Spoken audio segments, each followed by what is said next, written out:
Este é o Motor de Leitura, um canal que pensa o livro no tempo das redes. Aqui, leitura digital é resistência, experimento e horizonte. Investigamos o que muda quando ler se conecta a algoritmos, dados e desejos. Aperte o play. O futuro da leitura já começou. Uhum. E olha, é exatamente com esse espírito que a gente dá o pontapé inicial no nosso mergulho de hoje. Porque, pensa bem, durante milênios, a gente moldou a nossa arquitetura mental usando um equipamento super específico, né? Sim, o livro impresso. O papel. Só que agora, de forma até meio invisível, a gente mudou a dieta desse cérebro. Totalmente. A gente está alimentando ele com, sei lá, rolagens infinitas em telas brilhantes, narração em áudio na velocidade 2.0. E a grande questão do nosso programa de hoje é: o que essa nova dieta está fazendo com a máquina? Essa é, a pergunta que define a nossa era. Porque a gente superou aquele debate antigo, puramente pedagógico, de como alfabetizar as crianças. Ah, sim, de qual método usar nas escolas? Exato. A nova linha de frente, as novas guerras da leitura, digamos assim, envolvem decisões que todo mundo toma todo dia. E muitas vezes sem nem perceber, sabe? Uhum. Por exemplo, quando quem nos ouve precisa focar num texto denso, seja para uma reunião de trabalho ou para estudar, qual é o meio que a pessoa escolhe? Papel, tela ou áudio? E será que o meio é só uma embalagem ou ele altera de verdade o que a gente aprende? É um impacto real. E para investigar isso a fundo, a gente trouxe como base hoje o livro How We Read Now, da pesquisadora Naomi S. Barron. Além de umas sacadas incríveis da Marianne Wolf, que é uma neurocientista super renomada. Nossa, o trabalho dela é fantástico. Demais, né? E já adianto para quem está acompanhando a gente que essa ideia de ler a ler, não importa onde, vai cair por terra hoje. Vai mesmo! Mas para a gente entender o porquê, eu acho que a gente tem que dar um passo atrás. Se a gente vai falar de como a tela ou o áudio afetam a mente, como é que a mente aprende a ler lá no comecinho? Esse é o ponto de partida perfeito, porque ele destrói um mito gigante. O senso comum coloca a leitura na mesma gaveta de coisas como falar ou enxergar. Como se fosse biológico. Isso. Só que a gente não tem um centro inato no cérebro para leitura. Ninguém nasce geneticamente programado para decodificar um texto.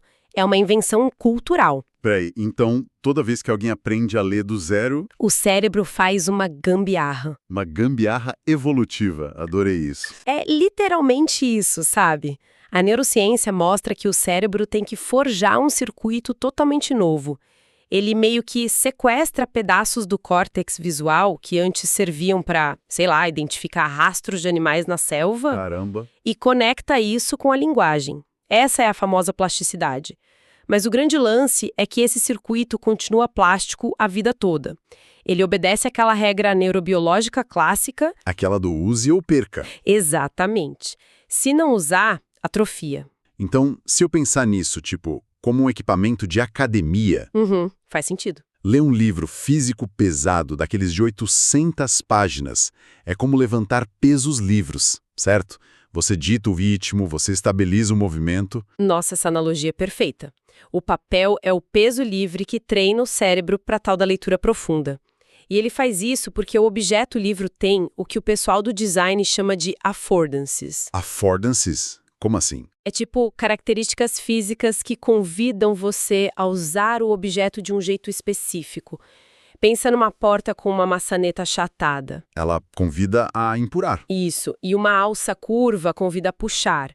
No livro impresso, as affordances são o peso dele, a espessura, a áptica, que é aquela percepção tátil. Ah, de sentir as páginas. Você sente aquele volume grosso na mão esquerda e as poucas páginas na mão direita. Exato, é uma contagem regressiva tátil. Sem falar no cheiro, A pesquisa da Naomi Barron cita que estudantes adoram o cheiro do papel. E tudo isso serve como uma âncora que convida a mente para a lentidão. E é nessa lentidão que a leitura profunda acontece.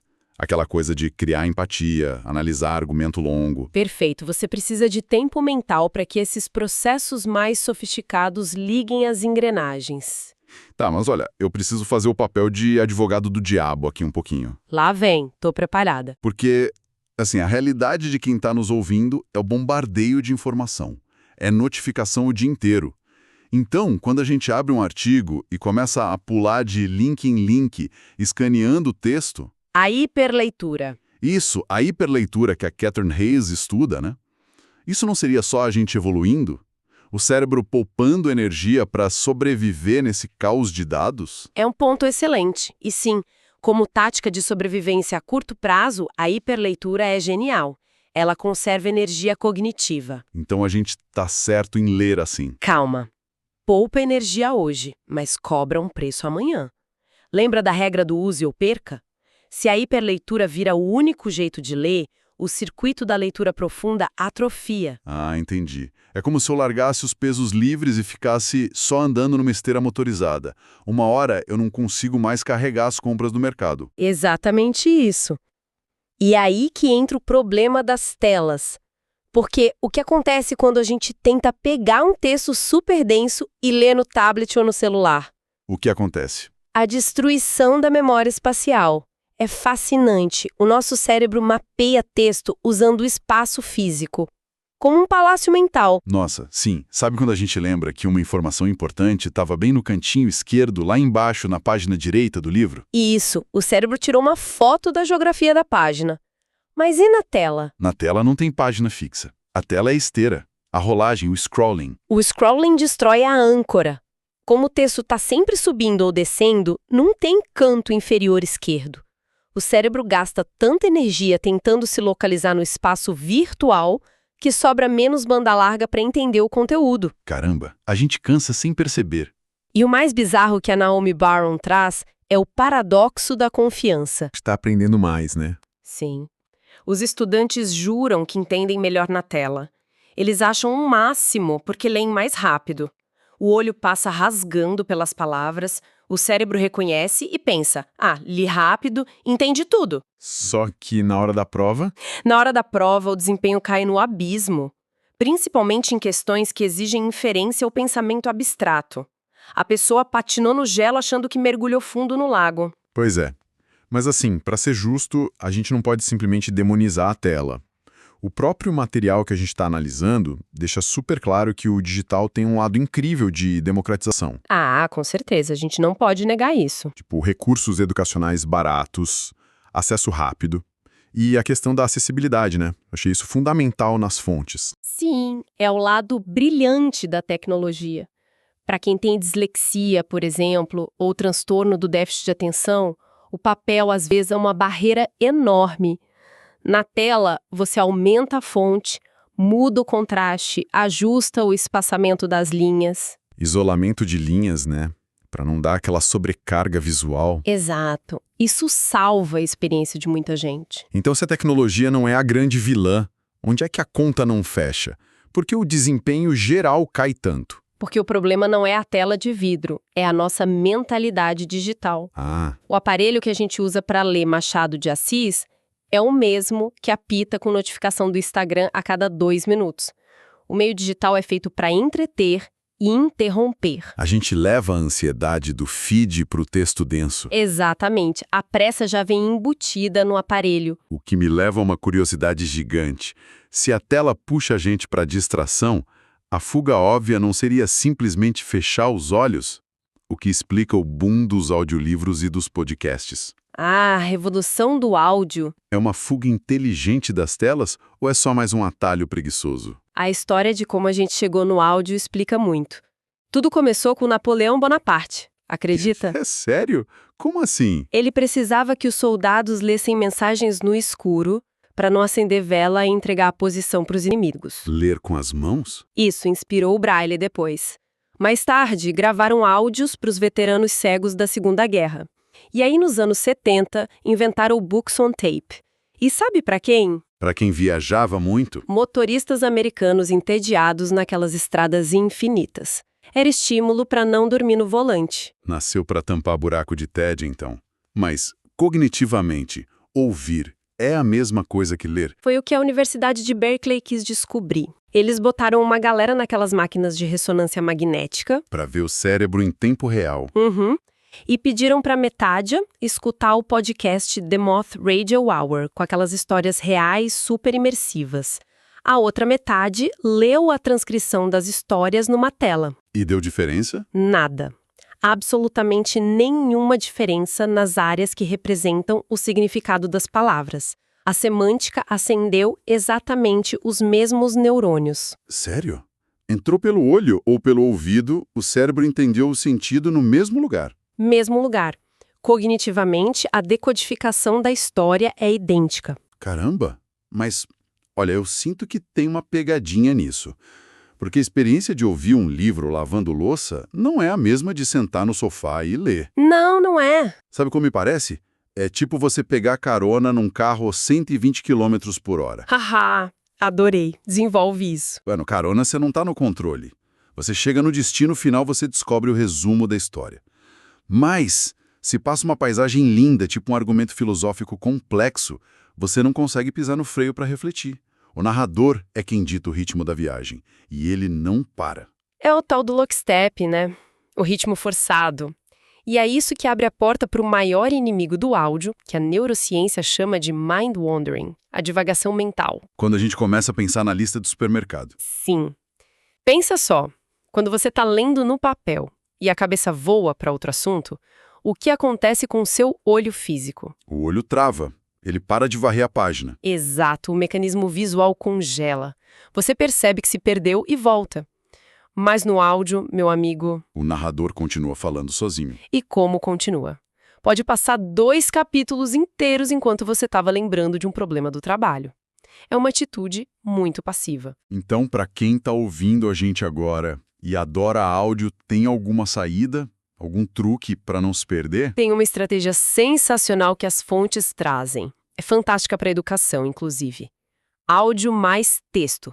Tudo ao mesmo tempo. Ler acompanhando a voz. Isso. Você escuta a narração e acompanha com o olho na tela ou no papel. Nossa, que interessante. Funciona como um trilho de trem, sabe? O áudio ancora o seu foco porque ele não te deixa parar.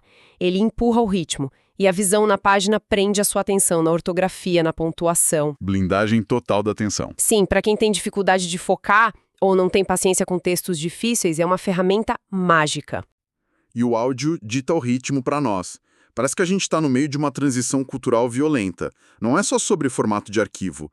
A gente está mudando como a gente valoriza as coisas. Totalmente. A Naomi Barron toca num ponto bem dolorido sobre isso. A gente saiu da era dos bens duráveis para a era dos bens efêmeros. Do vinil para o Spotify. Isso, do disco para o streaming. Do livro pesado de capa dura para o e-book na nuvem. Só que os estudos mostram que psicologicamente as pessoas valorizam menos as coisas digitais. Não dá para botar na estante para mostrar para as visitas, né? Tem muito disso. O sentimento de posse é menor.